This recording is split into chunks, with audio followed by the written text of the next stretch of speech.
द्वितीय रुद्र संहिता अथ चतुर्थ अध्याय। नारद जी का भगवान विष्णु को क्रोध पूर्वक फटकारना और श्राप देना। फिर माया के दूर हो जाने पर पश्चाताप पूर्वक भगवान के चरणों में गिरना और शुद्धि का उपाय पूछना। भगवान विष्णु का उन्हें समझा बुझाकर शिव का महात्म्य जानने के लिए ब्रह्मा जी के पास जाने का आदेश और शिव के भजन का उपदेश देना। ऋषिगण बोले, हे महाप्राज्ञ, हे सूत, आपने बड़ी अद्भुत कथा का वर्णन किया है। भगवान शंकर की माया धन्य है, ये चराचर जगत के उसी के अधीन है। भगवान शंकर के वे दोनों गणों तथा अपनी इच्छा से कहीं अन्यत्र चले गए। तब काम विहिल और अपमान से क्रुद्ध मुनि नारद ने क्या किया? जी बोले, शिव जी की इच्छा से विमोहित राजकुमारी के प्रति विशेष आसक्ति होने के कारण अन्य अर्थ अनर्थ के ज्ञान से रहित मुनि ने उन दोनों को यथोचित श्राप देकर जल में अपना मुख और स्वरूप देखा। शिव इच्छा के कारण उन्हें ज्ञान नहीं हुआ और विष्णु के द्वारा किए गए छल का स्मरण करके दुसह क्रोध में आकर वे उसी समय विष्णु लोक में जा पहुंचे। शिव की इच्छा से ज्ञान शून्य तथा समीधा युक्त जल रही अग्नि के समान क्रुद्ध से नारद विष्णु से अत्यंत अप्रिय व्यंग वचन कहने लगे। नारद जी बोले, हे हरे, तुम बड़े दुष्ट हो, कपटी हो और समस्त विश्व को मोह में डाले रहते हो। दूसरों का उत्साह तुमसे समा नहीं होता। तुम मायावी और तुम अंतःकरण मलिन हो। पूर्व काल में तुमने मोहिनी रूप धारण करके कपट किया, असुरों को वारुणी मदिरा पिलाई और उन्हें अमृत नहीं पीने दिया। छल कपट में रत रहने वाले हे हरि, यदि महेश्वर रुद्र दया करके विष ना पी लेते तो तुम्हारी सारी माया उसी दिन समाप्त हो जाती। हे विष्णु, कपटपूर्ण चाल तुम्हें अधिक प्रिय है। तुम्हारा स्वभाव अच्छा नहीं है। भगवान शंकर ने तुम्हें स्वतंत्र बना दिया है। परमात्मा शंकर के द्वारा ऐसा करके अच्छा नहीं किया गया और तुम उनके प्रभाव बल को जानकर स्वतंत्र होकर कार्य करते रहते हो। तुम्हारी इस चाल ढाल को समझकर अब वे भगवान शिव भी पश्चाताप करते होंगे। अपनी वाणी रूपी की प्रामाणिकता स्थापित करने वाले महादेव जी ने ब्राह्मण को सर्वोपरि बताया है। हे हरे, इस बात को जानकर आज मैं बलपूर्वक तुम्हें ऐसी सीख दूंगा जिससे तुम फिर कभी कहीं भी ऐसा कर्म नहीं कर सकोगे। अब तक किसी तेजस्वी पुरुष से तुम्हारा पाला नहीं पड़ा था, इसीलिए आज तक तुम निडर बने हुए हो। परंतु हे विष्णु, अब तुम्हें अपने द्वारा किए गए कर्म का फल मिलेगा। भगवान विष्णु से ऐसा कहकर माया मोहित नारद मुनि अपने ब्रह्मोतेज का प्रदर्शन करते हुए क्रोध से खिन्न हो उठे और शाप देते हुए बोले, हे विष्णु, तुमने स्त्री के लिए मुझे व्याकुल किया है। तुम इसी तरह सबको मोह में डालते रहते हो। ये कपटपूर्ण कार्य करते हुए तुमने जिस स्वरूप में मुझे संयुक्त किया था उसी स्वरूप से हे हरे तुम मनुष्य हो जाओ और स्त्री के लिए दूसरों का दुख देने वाले तुम भी स्त्री के वियोग का दुख भोगो। तुमने जिन वानरों के समान मेरा मुंह बनाया था वे ही उस समय तुम्हारे सहायक हो। तुम दूसरों को स्त्री विरह का दुख देने वाले हो, अतः स्वयं भी तुम्हें स्त्री के वियोग का दुख प्राप्त हो और अज्ञान से मोहित मनुष्य के समान तुम्हारी स्थिति हो। अज्ञान से मोहित हुए नारद जी ने मोहवश श्री हरि को जब इस तरह श्राप दिया, तब उन विष्णु ने शंभु की माया की प्रशंसा करते हुए उस श्राप को स्वीकार कर लिया। तदंतर महालीला करने वाले शंभु ने अपने उस विश्व मोहिनी माया को, जिसके कारण ज्ञानी नारद मुनि भी मोहित हो गए थे, खींच लिया। उस माया के तिरोहित होते ही नारद जी पूर्वतः शुद्ध बुद्धि से युक्त हो गए। उन्हें पूर्वत ज्ञान प्राप्त हो गया और उनकी सारी व्याकुलता जाती रही। इससे उनके मन में बड़ा विस्मय हुआ। वे पश्चाताप करके बार बार अपनी निंदा करने लगे। इस समय उन्होंने ज्ञानी को भी मुंह में डालने वाली भगवान शंभु की माया की सराहना की।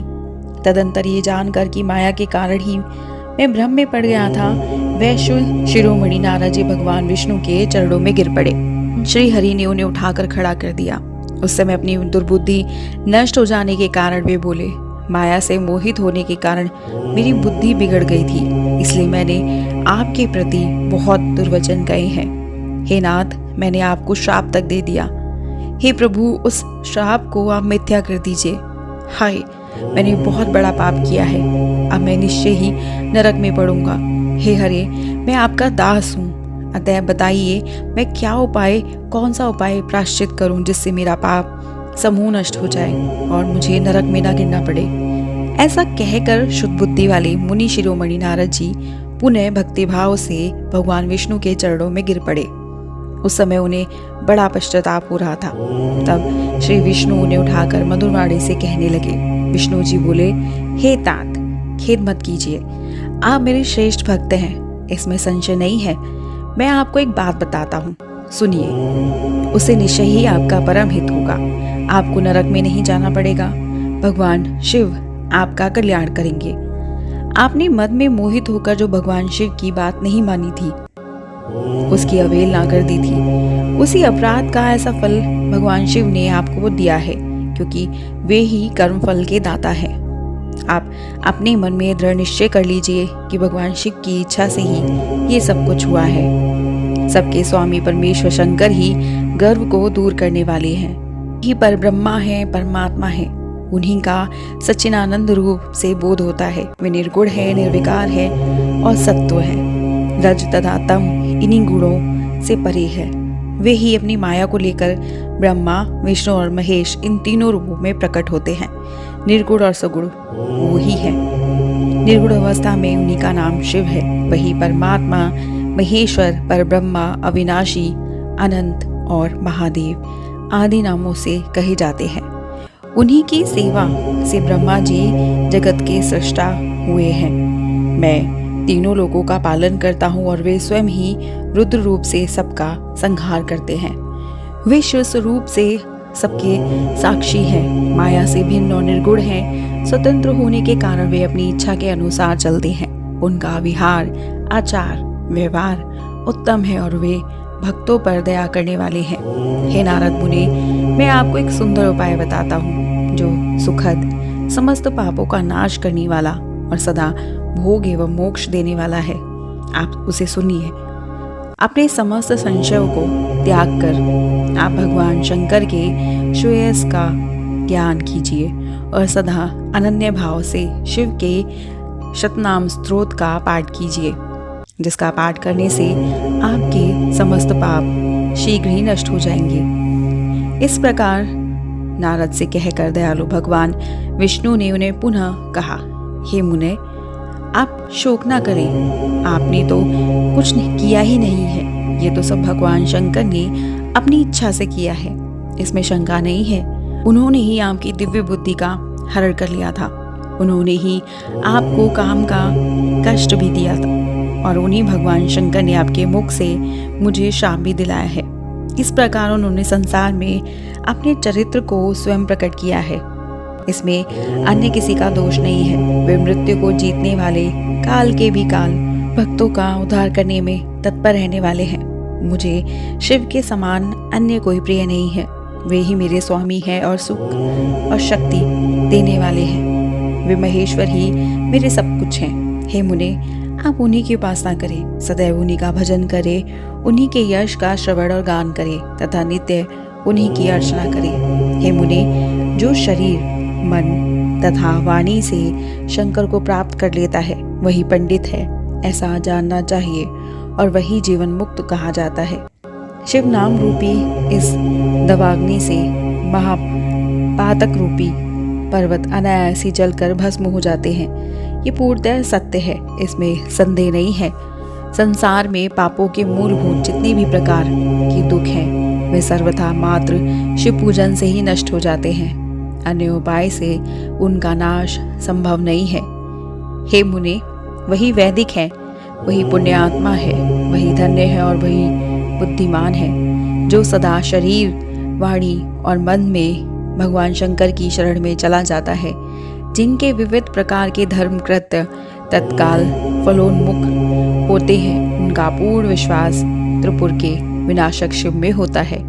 महामुने, शिव की पूजा से जितने पाप नष्ट हो जाते हैं उतने पाप तो पृथ्वी में है ही नहीं। हे मुने, ब्रह्म हत्या आदि पापों की अपरिमित राशियां भी शिव का स्मरण करने से नष्ट हो जाती हैं। ये मैं पूर्ण सत्य कह रहा हूँ। शिव नाम का कीर्तन करने वाले लोग ही शिव नाम की नौका से संसार रूपी सागर को पार कर जाते हैं। संसार का मूल पाप समूह है, उसका नाश नाम कीर्तन से निश्चित ही हो जाता है।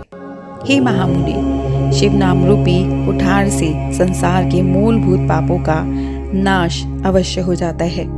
पाप रूपी दानव नल से दग्ध हुए लोगों को शिव नाम रूपी अमृत पीना चाहिए। पाप की दवाग्नि से तपे हुए लोगों को उसके बिना शांति देने का कोई अन्य उपाय नहीं मिल सकता। शिव इस नाम की अमृतमयी वर्षा की धारा से नहाए हुए लोग संसार के पापों की दवाग्नि के मध्य रहते हुए भी शोक नहीं करते हैं, इसमें संशय नहीं है। राग देश में निरंतर लगे रहने वाले लोगों की शिव के प्रति भक्ति नहीं होती, किंतु इसके विपरीत अर्थात पापों से विरत रहने वाले लोगों की मुक्ति तो निश्चित ही होती है।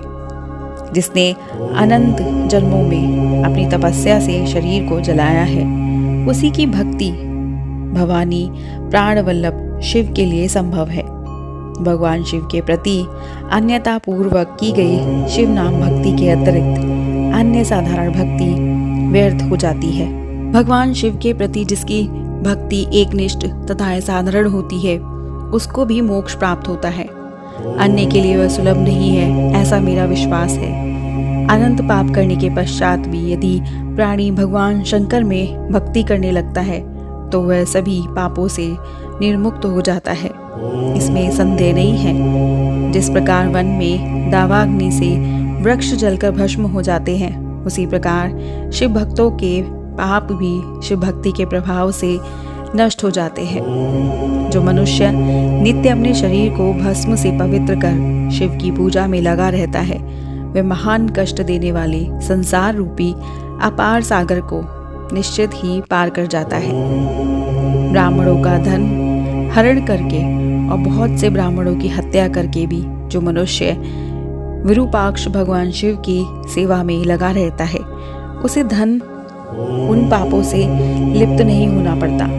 संपूर्ण वेदों का अवलोकन करके पूर्ववर्ती विद्वानों ने यही निश्चय किया है कि भगवान शिव की पूजा ही संसार बंधन के नाश का उपाय है।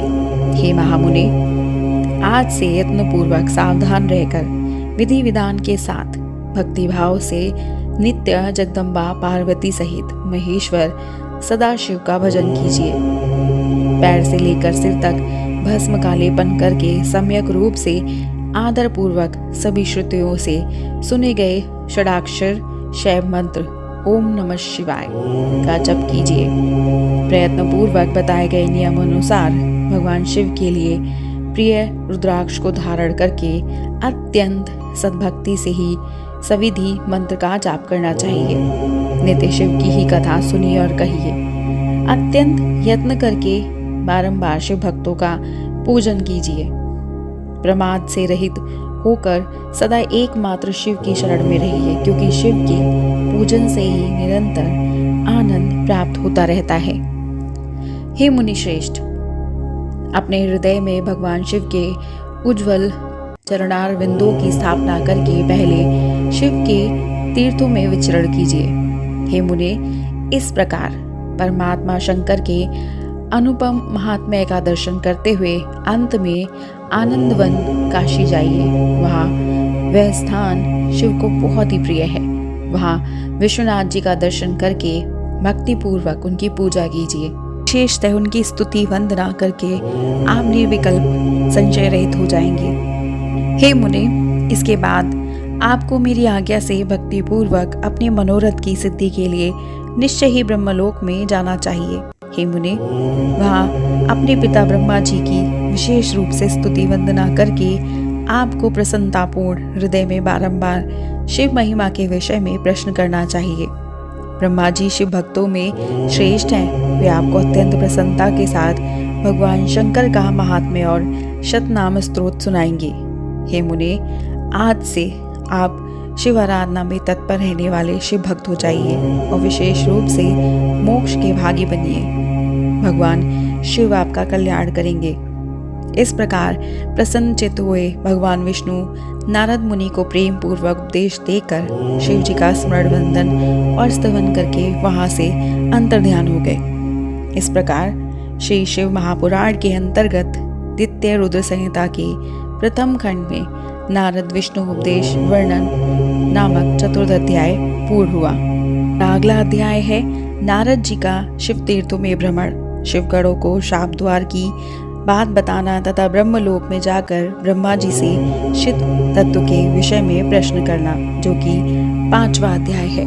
जानने के लिए सब्सक्राइब कीजिएगा हमारा YouTube channel voice of tales को और हमारी वीडियो को लाइक शेयर सब्सक्राइब ज़रूर करिएगा।